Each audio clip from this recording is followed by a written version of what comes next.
Hello, everybody. Old Buck Dave coming to you one more time. Episode 183. That's 183 of the Two Old Bucks.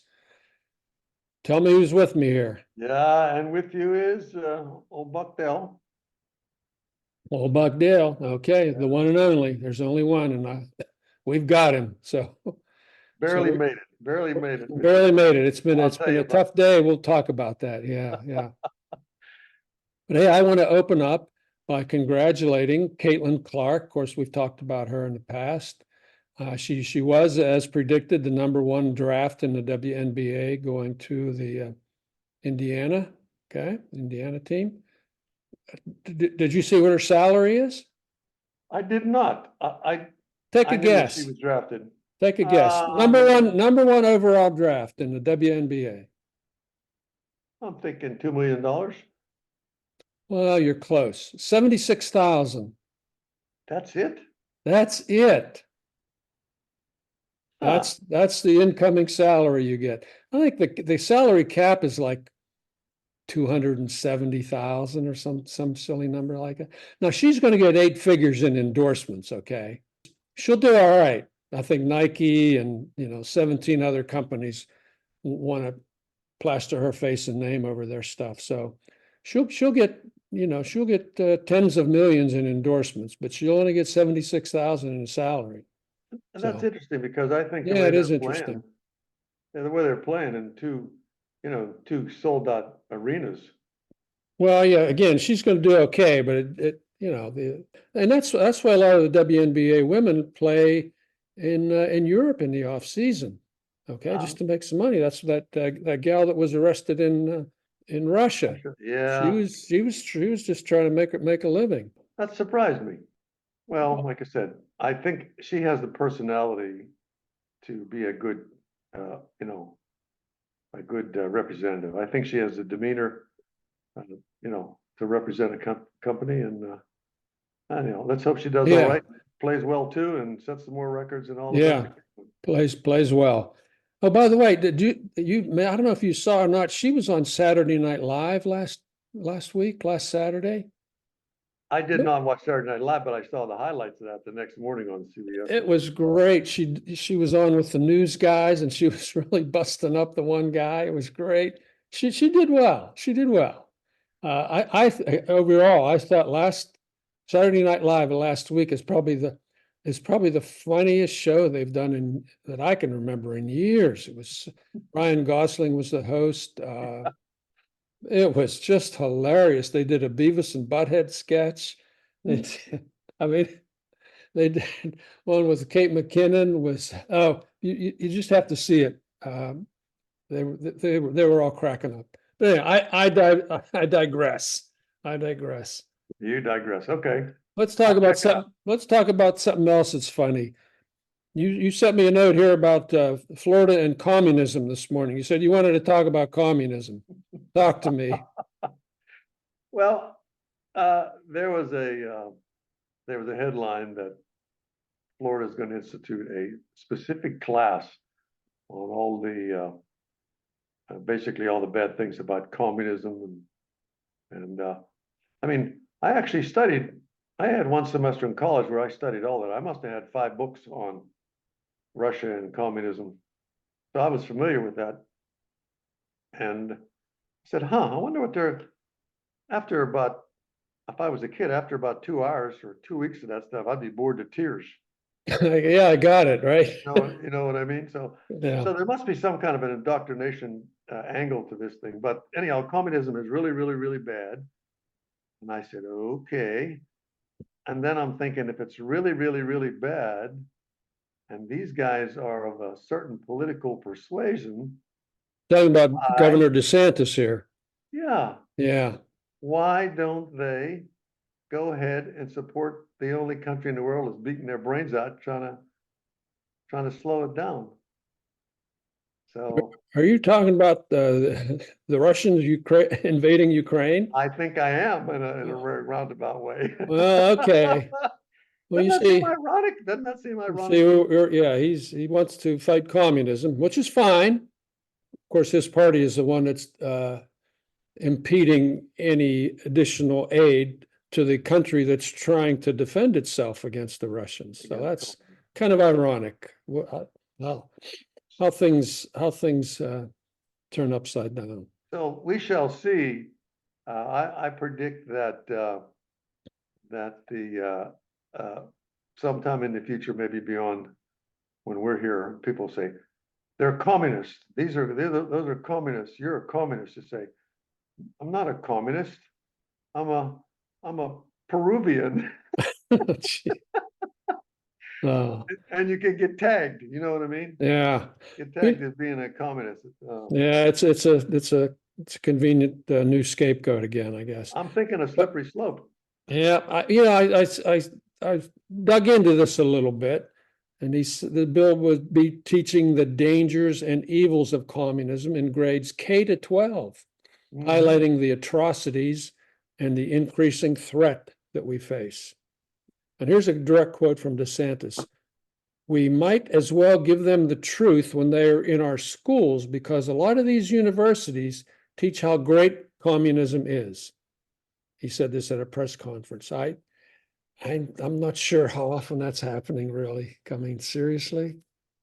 I don't remember ever hearing a university talk about the greatness of Well, I communism. mean, there are certainly some left-wing university departments out there, but I don't know. I mean, isn't that where you're supposed to have open and free thought and evaluate things objectively? That's your chance. That's your chance to do that. Now, I actually read the bill, okay, and it says, and this is what's happening: a history of communism task force will be formed, and it will issue its recommendations to the Florida State Board of Education by July 1, 2025, with implementation in the 2026-27 school year. Now, the bill has few specifics beyond that. And really, on the surface, how can you argue with that? That's, like, if you voted against this bill in Florida, it's like voting against, motherhood and apple pie. Certainly, students should learn about different political economic systems. And if they don't already, shame on Florida. I mean, I recall back, you remember civics in high school? I do. We had a half year of civics and a half year of Pennsylvania history one year. And that's where we learned about our system of government and economics and as well as other systems such as socialism, communism. I don't know. Did that all go away? I don't know. It's going to be interesting to speculate on. In fact, anybody listening's got a thought on that, I'd be welcome to send to Bucks Too Old Gmail or use them. Talk to us. Yeah, the speak pipe. Yeah, we don't know. It seems unnecessary to me. I mean, you could incorporate in the Carillion without passing a law. I mean, like, and at this point, you don't know how many hours is it. I mean, the students will have some spare time on their hands now because, a lot of the books have been banned in their school libraries, so they're going to have a lot more free time where they won't be in the library reading books. So that's a plus, I guess. And of course, the Civil War never happened in Florida, so there's some time freed up there. So maybe they can use that for this. I don't know. This is just grandstanding on his part. This is diversionary. As you said, as you said earlier on, he's in the same party that's holding the aid to Ukraine. Yeah. Well, if they want to know what to do, I think the next thing is everybody will have, all the kids in school will have uniforms, and they will all march to school in the line, and they will stand and speak when told to in unison. You know what I mean? I just don't understand. This has to be grandstanding. Do I think communism is bad? Yeah. My father-in-law's family was wiped out by Stalin. He's the only one that survived, to our knowledge.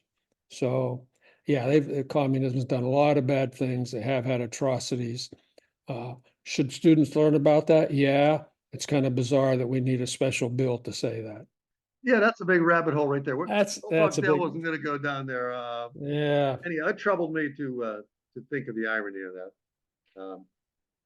We'll let the folks make up their own mind, and if they got some thoughts, send it in. But otherwise, What else is new, Dave? Well, what else is troubling is we have a McGyver story, and I think you're the one that has to tell it.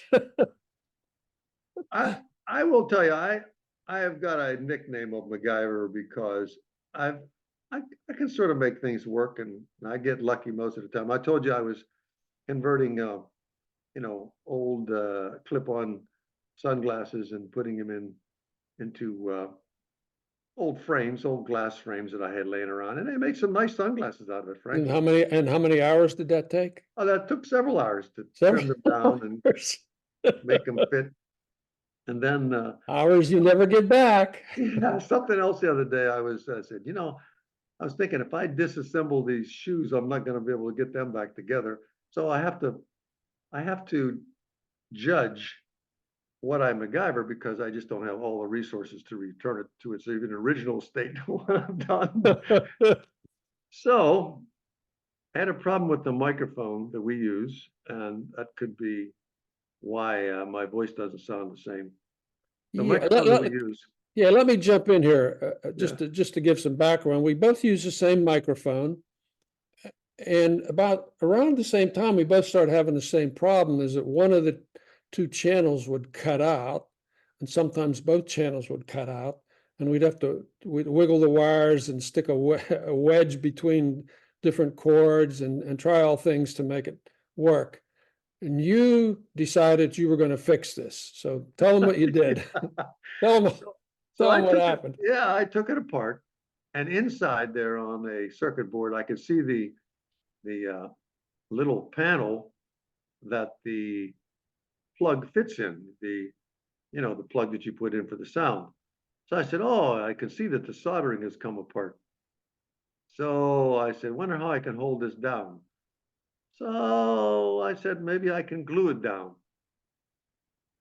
So I said, all right, I'll try gluing it down. But in order to keep it steady, I plugged in my headset. So I got my headset plugged into the microphone. I put some glue on it. And now the glue does not keep it, the glue does not keep the little microchip fixed, but it glues my headset to this microchip. Oh, to make a very, very long story short, I'm wiggling that, so I damaged it even more. So your microphone is now inoperable. My microphone is now inoperable, and as I was trying to pull out the headset, I tore the wires off of my, pull off the headset. So I basically had no mic and no headset. So I'm using a Campbell soup can and a string right now to talk to you. Based on the photograph you sent me and your description, I did the same thing. I took my microphone apart. I saw where it was loose there, where it was wiggling there. And I put a glob of super glue in. It didn't really hold it. So I put a big glob of super glue in there. And now my microphone is dead. So if my voice sounds different today, we may be sounding this way for quite a while, folks. It sounds like typical two old bucks. we even transfer all this old buckdom over right into our podcast. You know what I mean? Yeah. We're old bucks, true and through and through. So I'll tell you what, it's enough to make you California sober. California sober. You probably never heard of that term before. I never did either till today. I didn't. This is a story. I got this story in Axios, one of the news feeds. Okay, there are companies that make cannabis infused drinks, and they're using these to encourage people to ditch booze for weed on 420. Okay, that's the pot holiday, 420, and people talk about smoking at 4:20 p.m. every day. More people are going this California sober, no alcohol, hard drugs, just marijuana. But the medical community is split over whether this is actually a good idea. It's known as harm reduction, which involves swapping out your biggest demon for a smaller one. These are Axios' word. Let me give them full credit for this. And there's a quote that says, "We're saying drink this when you're socializing as a healthier alternative to alcohol," says Jake Bullock, the founder and CEO of Can, which makes weed-infused seltzers. The THC drinks have become a product category for people who want a gentle buzz without smoking and folks who struggle with alcohol use. That's the hot news coming out of California Sober, not necessarily originated in California, but there are now dozens of these drinkable products on the market already. We just haven't seen any of them, I guess. That's the latest. Yeah, and their bottom line is, and again, this is I say, while marijuana is an intoxicant, it's not potentially fatal like alcohol, and it's not associated with the same kind of violent behavior and sloppiness that's typically seen with booze. So I'll tell you what, I'll put a link to this Axios article for people that want to read the whole thing here. I thought that's a novel approach. I think humans are such clever people that they can pretty much say something good about everything. That wouldn't be my style. I would think it still is it's remotely an impairment. I mean, I take enough medicine now that says do not drive, could be dizzy. I mean, just think about that. I can't afford to do anything to, affect my That's balance. right. That's right. But hey, if anybody out there has tried the weed infused drink, let us know what you think. We're open. We're open to all feedback. Well, I hope Valentine's listened. I would be curious to hear his thoughts. What he thinks of America. Yeah. Of America now. I don't know. Seems like it's actually not a bad idea. Not a bad idea.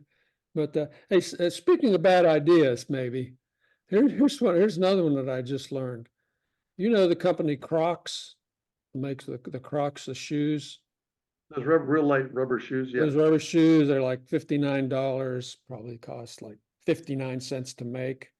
So yeah, that's what we're talking about. They have teamed up with the Pringles people to create an ankle holster for your potato chips on the Crocs. It's a Pringles X Croc. So this is hard to. These are going to be $100, okay? Both men's and women's sizes. What's it called? Well, it's called the Pringles X Crocs collaboration, and they're called, the boots are called Classic Crush boots. Classic Crush. So they're Crocs with a mini can, with a pouch on the side where you can slip a mini can of Pringles in there. So I don't know what to say. I mean, how did we get along without this? Pringles are pretty fragile things. How the heck would you be able to walk with them? And the time you got to be nothing but dust. Well, I mean, they're still in the can, I guess. So that's a good. You put the whole can in there. Yeah, but you can't shake a can of Pringles. You can't do that. I don't eat them. They're they're like the junk food of junk food as far as I'm concerned. You're talking to McGyver. Even McGyver don't think that's gonna. McGyver will do that. No. I can ruin a $200 microphone, but I'm not even going to waste $1.50 on Pringles. Oh man, what else is going on with you? You got any other good? As far as I'm concerned, I had a small run-in with the healthcare system again. Uh-oh.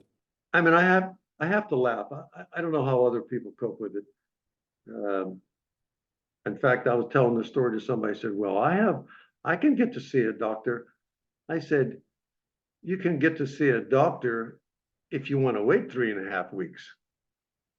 If you can see this red line coming up your leg, it looks like you got blood poison, and you've already been to the emergency room, and you want to see a doctor. You want to see a doctor." Amen on that. Yeah, it is the most frustrating thing with these automated systems, and the ones that aren't truly automated enough to call you back. Several times during my process, the people I'm trying to reach called me while I was trying to reach somebody else. And we played phone tag for at least 3 or 4 hours until I literally left the house and went in person to the doctor's office to clarify some things. And I lucked out and got a reasonably quick appointment, and everything turned out all right. But it could be wrong. It could go the other way if you have to wait 2.5 weeks, and you don't know, if you're gaining ground on some small issue that turns into something worse or not. So the health system is a rough go unless you go in covered in the sheet with the ambulance driver. That's a one-way trip there, buddy. That's what I mean. No problems then, boy. No problems. That's another comment. Any of our old buck listeners that have this round robin phone tag thing with healthcare, I'd be curious to hear what you had to say. It just makes me angry that I can't do a straightforward, say, I've already been to 911. I've already gone through that. All I want to tell me when if he would just look at this thing, pull the arrow out of my shoulder, and I'll be fine. I won't bother you anymore till the, yeah. Don't get old, Dave. Yeah. Ooh, boy, I hope not. I hope that doesn't happen to me. Jeez. Speaking of delighting your customer, I had a funny situation at the gas station the other day. Now, this is a gas station I always go to. It's a line of pumps, but they're only one deep. Okay, it's not like you can get in a pump. Pumps are not ganged. They're just one pump in each lane. And what bothers me there is, okay, after I start pumping the gas, I think, okay, I want to wash the windows, at least wash the back window. That's the one that's crappy all the time. And where is the squeegee and everything? It's up at the front end. Okay, so you got to step over your pump and hope you don't fall to go up to get to the squeegee. So the other day I was doing this, and the attendant happened to be coming out checking the meters or something, and I said, "Hey, did you ever think about moving this washing station to the back end here where we could get it easily?" And he said, "No." And I said, "Why not? I mean, it'll make it easier for your customers. It's not like your people are fighting over this." He says, "Because that's where it belongs." I thought, okay, thank you, sir. Thank you for excellent customer service one more time. So logic says if you wanted to wash the back window, it should be in the back. If you want to wash anything, it should be, the pump should the squeegee and all that system should be towards the back of the car, okay, not the front of the car, because otherwise you have to step over the hose or you have to walk all the way around the car, and normally there's a guy pumping right next to you, so you can't get through on that side. Are we getting old and whiny here? Is that what this is all about? I think it might be. I don't know. We're talking about two things that trouble us. One is life and death, and the other is inconvenience. So, but it's still the same. I mean, the same. It's like, why don't think? I think that's a sign of old age. I really do. I think that's a sign of old age. There are just things that old people think should be done differently to make things more convenient, and I just have to take it the way it is. Whatever the system thinks is best for the system. Suck it up. Shut up, Dave. Shut up, Dale. Okay. All right. Well, hey, we're going to end this on a bright note here. Okay. I just got a notice from Bridie Thielen Heidel. She's our star episodes. She's still our star #1 episode. Her book, which she told us about, Bright Eyes, is now available for pre-order. It's coming out in September, but you can pre-order it on Amazon, and I will put a link in the show notes to anybody that wants to pre-order the book, as I have already done. So, yeah. So again, congratulations to Bridie, and really looking forward to the book.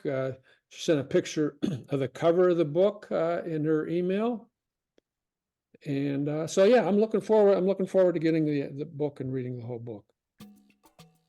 Well, Dave, considering all the minor hiccups and setbacks, and the fact that we're still able to air some thoughts, I think we did good. We managed to cobble something together. But as usual, time goes by, and I'm going to say I think we probably ought to say goodbye to our listeners. I appreciate everybody that listens to us and enjoys some of this banner. And I'd like to say, any thoughts, send it into buckstoold@gmail.com and talk to us. And otherwise, this is old Buck Dell saying we'll do our best to keep going and talk to you next time. And this is Old Buck Dave saying the same thing. And at some point here, if we sound funky today, hopefully we will have a new microphones someday, and we'll start sounding like our usual old selves. Take care, everybody. Talk to you next time. Bye-bye.